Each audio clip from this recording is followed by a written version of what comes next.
The night we came back from the NBA game, after Leo fell asleep, I sat alone in the living room for a long time, and for the first time, I thought this. We hadn't actually spent less money. We had simply changed the direction of our money. And the strange part was this. It felt good. Really good. Because for the first time, instead of my money quietly disappearing, it felt like it was coming back into my life. But over the next few days, I started noticing something else. It was easy to notice the small expenses. The hard part was stopping, because whenever I felt tired, whenever I got bored, whenever my mind drifted, my hand automatically went to the same place, to buying something. And at that moment, I asked myself a question. If I'm aware of this, why do I still want to do it? That question changed everything, because the answer was much bigger than I expected. Let me tell you a story. That entire week, Olivia and I kept making the same joke. "How's the diet going?" One morning, Olivia laughed while looking at the coffee machine in the kitchen. "Did the coffee lobby get you today?" I shook my head. "No. Today was just psychological warfare," Olivia laughed. But the strange thing was this. It was actually starting to feel like a war, because now I could see the small expenses, and after I started seeing them, I started seeing myself too. One day, on my way to school, I realized something. I wasn't buying coffee anymore. I was buying small moments of relief. When I got bored, I wanted to buy something.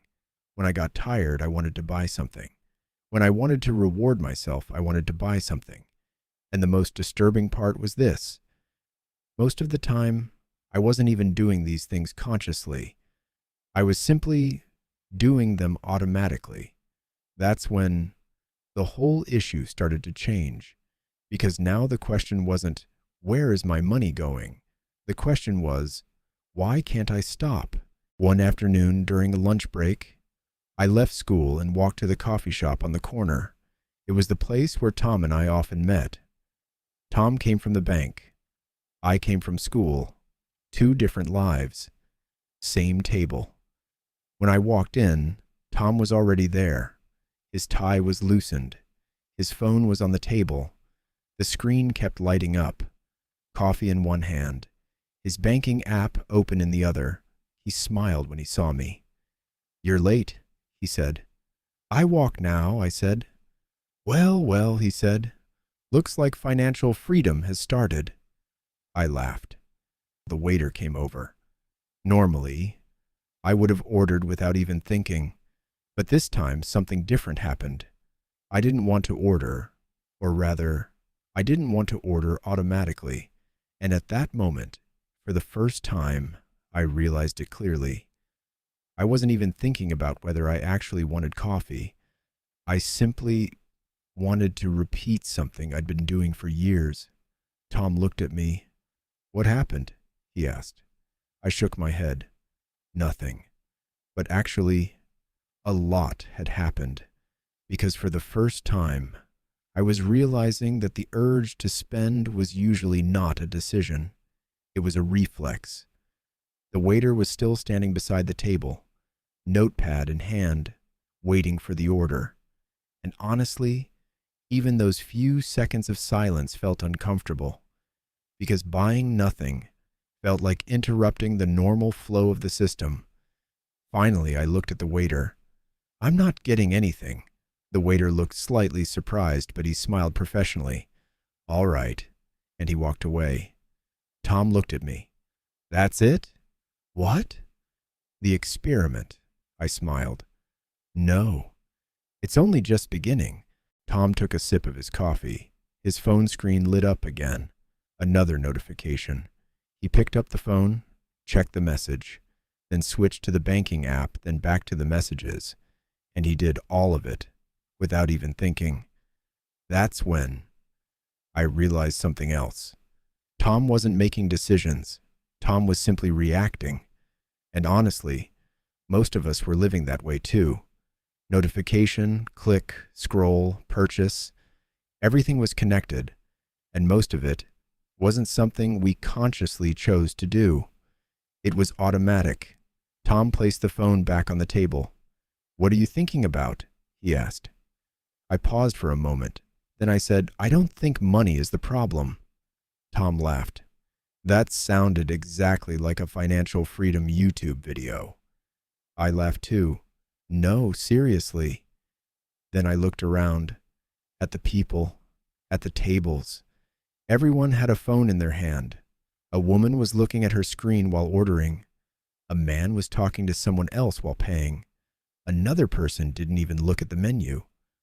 "The usual," he said. Nobody was stopping. Nobody was thinking. And at that moment, something became clear. People weren't spending money. People were simply moving inside a flow. And that flow didn't belong to them. Tom stayed quiet for a few seconds. Then he placed his coffee on the table. "Okay," he said. "That was a little scary." Because it is scary. My phone was in my pocket, but during the entire conversation, I could still feel it, as if it kept reminding me that it existed. Vibration, light, sound, small things, but constant. And at that moment, I realized this. The system wasn't only outside of us anymore. It had settled inside us too. By repeating the same behaviors for years, we had trained ourselves. Bored? Buy something. Tired? Buy something. Feeling bad? Buy something. Want to celebrate? Buy something. And the most dangerous part was this. After a while, you stopped noticing it. Tom looked at me. "So what's the solution?" That question kept me thinking for a long time, because for the first time, I understood that the problem wasn't just spending money. Could the real problem be living without thinking? I stayed silent for a moment. Then I said, "Maybe the solution is giving yourself a few seconds." Tom frowned. "What do you mean?" "Stopping before you buy something. Asking yourself why you want it before you reach for it. Do you really need it? Or do you just want to feel something in that moment?" Tom didn't say anything, but from the expression on his face, I could tell he was thinking about it. And honestly, if someone had told me these things a few weeks earlier, I probably would have rolled my eyes too. But now, I had started seeing it. And once you see something, you can't go back to living the same way. We stayed at the cafe a little longer, but the rhythm of the conversation had changed now. Tom was still talking about the same things. Loans, interest rates, clients, payments. But for the first time, I was paying more attention to behaviors than words. Even while talking, Tom kept reaching for his phone. Sometimes there wasn't even a notification, and yet he still unlocked the screen. And at one point, I realized something else. We no longer think when we get bored. We check things. The phone, the app, the cart. Tom suddenly stopped talking. Then he looked at me. "Let me ask you something," he said. "Do you really think people live this unconsciously?" I looked around. Then I smiled slightly. "I don't think people live without thinking. I think people live too fast to think." Tom stayed quiet for a few seconds. This time, he didn't make a joke. After a while, he looked at the bill, took out his card. Just as he was about to pay, he stopped. Then he looked at me. "Look at this." "Now you've got me thinking too," I laughed. "That's the dangerous part." Tom shook his head. "I really don't like this." We both laughed. Then I left the cafe, and I started walking. This time, what caught my attention wasn't the people. It was the speed. Everyone was in a hurry. Car noises, notification sounds, advertisements, screens, campaigns. Last day. Today only. Buy now. Everything felt designed to make people act without thinking. And at that moment, I realized something else. The system wasn't forcing you. The system was speeding you up. And once you sped up, you stopped thinking. That day, while walking home, I never took my phone out once. I didn't even turn on music. I just walked. And for the first time in a long time, my mind became a little quieter. It felt strange, because for years, whenever I got bored, I immediately tried to fill the emptiness with my phone, with food, with videos, by buying something. But that day, for the first time, I didn't rush to fill the emptiness. And honestly, that silence scared me a little because when someone lives with noise for too long, silence starts to feel unfamiliar. When I got home that evening, Olivia was in the living room. The TV was on, but she wasn't really watching it either. She smiled when she saw me. "So, how's the diet going?" I laughed while taking off my shoes. "Today I fought the system." Olivia burst out laughing. "So who won?" I thought about it for a moment. Then I said, "I think the first round ended in a draw." Olivia smiled, but then the expression on her face changed slightly. "You're really struggling with this, aren't you?" This time I didn't answer immediately, because the honest answer was yes. The next morning on my way to school, I felt it again. In the past, that road was just somewhere I passed through. But now, everything was starting to catch my attention. Billboards, phone screens, store windows. They all seemed to be saying the same thing. Buy now. Don't miss out. Own it today. None of them said, stop. And at that moment, I realized this. Maybe this was the biggest problem with modern life. Nobody was giving you time to think, because people who think don't buy immediately. When I arrived at school, my phone vibrated, a notification, a discount message.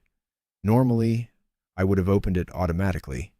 This time, I just looked at the screen, then I put the phone back in my pocket, and strangely enough, it felt like I had won a small victory, because the battle was never something huge. It was quiet, small, but constant. After class, Tom sent me a message. "No coffee again today." I smiled, then I replied, "Today it's just water and awareness." Tom replied immediately, "At this rate, these conversations are going to make you move into the woods." I laughed without meaning to. When I got home, Leo was in the living room. He was watching basketball videos on the computer. The moment he saw me, he got excited. "Dad, I found that move from the game again." I sat down next to him. He played the video again. Same dunk, same excitement. And at that moment, I thought about something. If we hadn't gone to that game a week ago, we probably would have just ordered random food that night and sat in front of the TV again. And most likely, we wouldn't even remember that night today. But now, Leo was still talking about it. Because some things become valuable, not because you spent money on them, but because they leave a mark on your life. Leo paused the video. Then he looked at me. "Are we going again?" I smiled. "Maybe." Leo nodded. That was a good kind of maybe. I laughed without meaning to. Then Olivia called out from the kitchen, "Diet team, dinner's ready." Leo looked at me. "Mom's still calling this a diet?" "Yep. This has become a really long diet." I laughed as I stood up. "It takes time to repair a family's financial trauma." Leo looked at me like he had no idea what I was talking about. Adults are so weird. I accepted that a long time ago, and honestly, for the first time in a very long while, there was a feeling of lightness inside the house, because we no longer felt like a family just trying to make more money. We felt like a family trying to move in the same direction. That night, after Leo fell asleep, I stayed in the living room for a while longer. The TV was on, but the volume was low. Olivia was in the kitchen, preparing tomorrow's lunches. In the past, I wouldn't have thought much about moments like this, but now, I was starting to notice the small things, because life isn't really shaped by big decisions. It's shaped by repeated small behaviors. The next day at school, I placed my phone on the desk, and I tried an experiment. When a notification came, I wouldn't look at it immediately. The first notification arrived. The phone screen lit up. Out of reflex, my hand moved. Then I stopped. About 3 seconds passed. Then 5. Then the screen went dark again, and the strange part was this. The world hadn't ended. Nobody was desperately trying to reach me. Life hadn't collapsed, but my brain felt as if I was missing something extremely important. And at that moment, I realized something else. The modern world was no longer competing only for our money. It was competing for our attention too. And someone who couldn't control their attention usually couldn't control their behavior either. That entire day, I checked my phone less. And as a result, something interesting happened. I started hearing my own thoughts more clearly, because for the first time in a long while, there wasn't constant noise inside my head. After school, Tom sent me a message. "How many coffee battles did you win today?" I smiled, then I replied, "Today, the enemy was attention." Tom replied instantly, "Okay, now you're definitely moving into the woods." I laughed without meaning to, but honestly, for the first time, the idea of a slower life didn't feel like failure to me anymore. Maybe for years, we had mistaken the wrong thing for success, being faster, being busier, consuming more, trying to keep up with everything.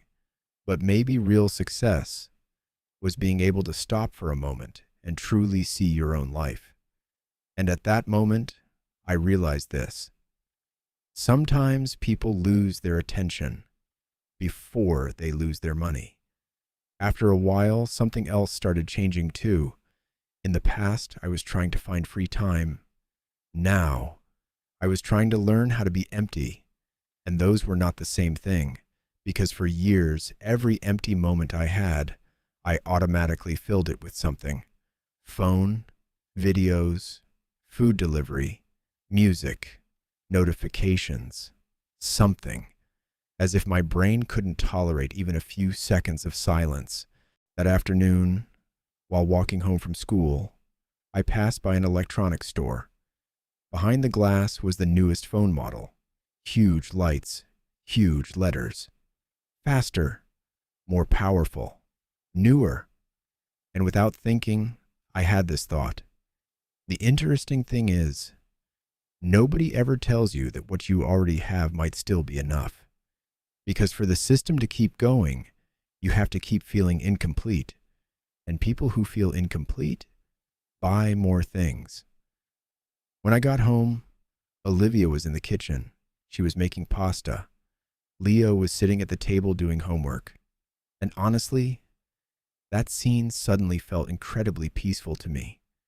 In the past, moments like that always had noise in the background. The TV would be on. One of us would be scrolling through something on our phone. Someone would always be distracted.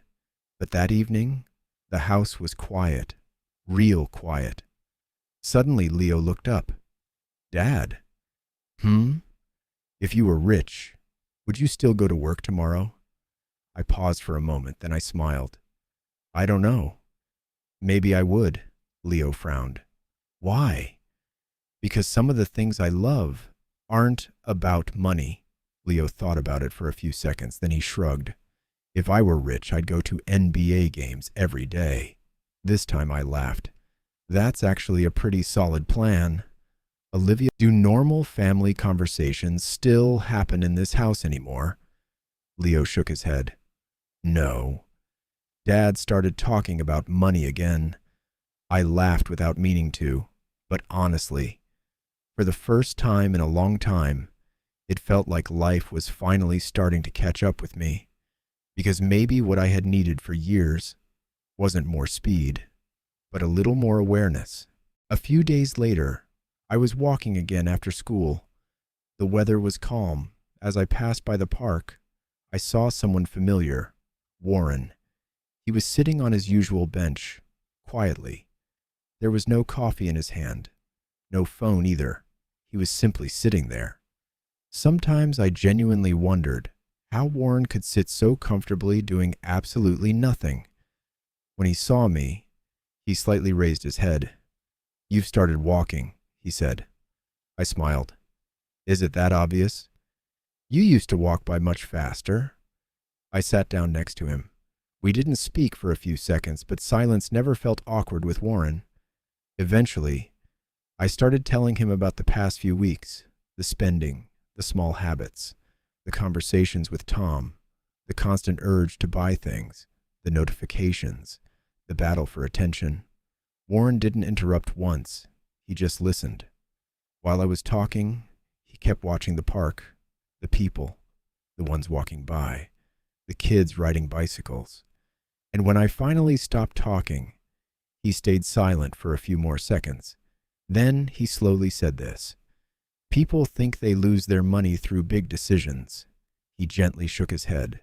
"But most of the time, their money disappears together with their attention." Warren looked at me. "Money usually disappears when people live too fast, because people who live fast don't notice what they're doing." The park stayed quiet for a few seconds. Then Warren smiled slightly. "Slowing down is good, Michael. Some things can only be seen when you slow down." And honestly, at that moment I realized something. Maybe what I had needed for years wasn't more money. It was more awareness. Because sometimes people don't change their lives through huge decisions. They simply start truly seeing their small decisions for the first time. And once they see them, their life slowly starts to change.